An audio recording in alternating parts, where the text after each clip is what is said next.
Ngozi did everything right. She built a marriage on trust, a home on partnership, and a life she was proud of. She just never expected the person who would test all of it to be her own sister.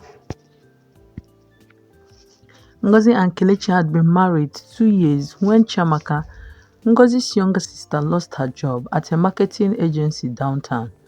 She called Ngozi in tears one Sunday. They let 3 of us go. No warning. I don't know what I'm going to do about rent. Apart worrying about rent, come stay with us until you're back on your feet. Ngozi, are you sure? I don't want to be in the way of you and Kelechi. You could never be in the way. What's family for? Of course she should stay with us. I'll set up the guest room this weekend. See? I told her you'd be fine with it. She's family. Family stays. Exactly the kind of decision that made their marriage work. Generous, unified, uncomplicated. Ngozi had no reason to think twice about it. She wouldn't have thought twice about anything if things had stayed the way they started. For the past few weeks, everything was easy.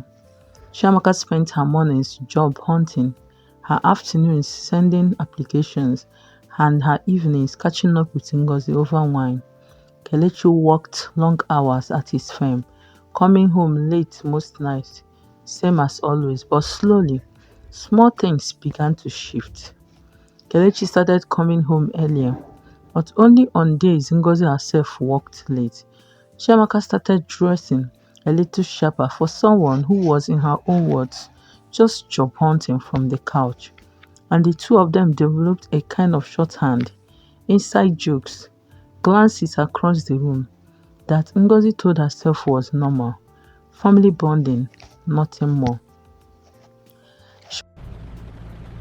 You're being paranoid. This is your sister. This is your husband. Stop it. She wasn't paranoid, she was observant. She had simply not yet let herself believe what she was observing. Ngozi walked in mid-laughter, smiled along, but she noticed the ease of it, the comfort, the way two people who would have known each other 8 months were laughing like they had known each other 8 years. She said nothing, not yet.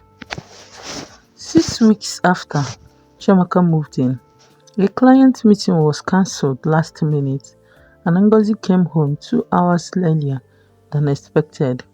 The house was quiet in a way that made her pause at the door. She let herself in without a word. She found them in the kitchen. Nothing dramatic, nothing that would hold up as proof of anything on its own, just closeness. Chiamaka's hand resting lightly on Kelechi's forearm, both of them laughing at something only the two of them understood, standing closer than two people who were just family, typically stand. They jumped apart the way people do when they have been caught at something they can't quite name. That reaction told Ngozi more than the scene itself could ever. Am I interrupting something? Nothing's going on. We were just talking about Kelechi. I didn't ask what you were talking about. Ngozi, it's not what it looks like. It's like. Then tell me what it looks like.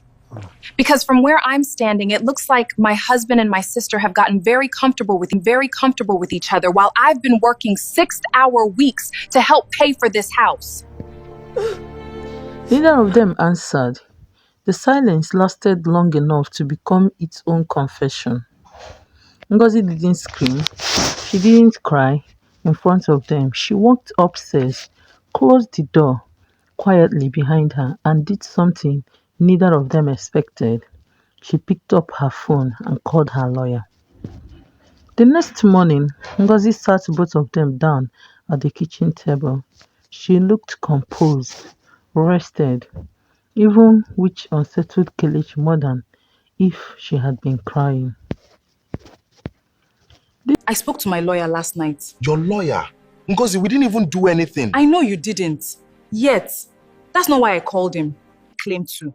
I called him about the house. It's in my name only say. Has been sons before we got married. You're kicking me out.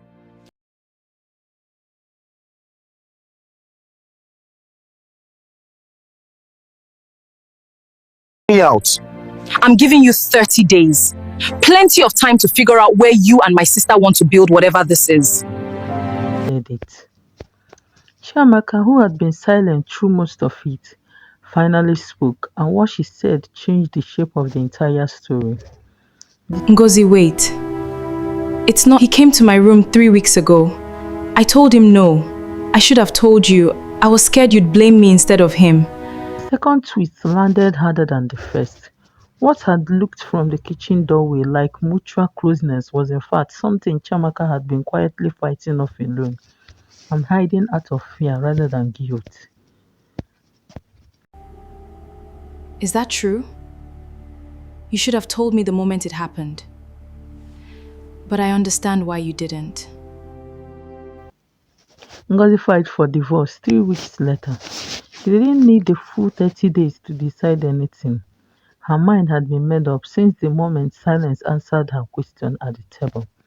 Chiamaka stayed, not as the valiant that single kitchen scene had almost turned her into, but as a sister who had been navigating something alone, afraid that the truth wouldn't be believed over the appearance of things. I should have asked you. You had every right to assume what you saw. Trust your first instinct. If someone you love is acting different around someone else you trust, pay attention. And that instinct is worth listening to. But before you decide what the story is, make sure you actually know it. Because the truth isn't always the first thing you see standing in the doorway.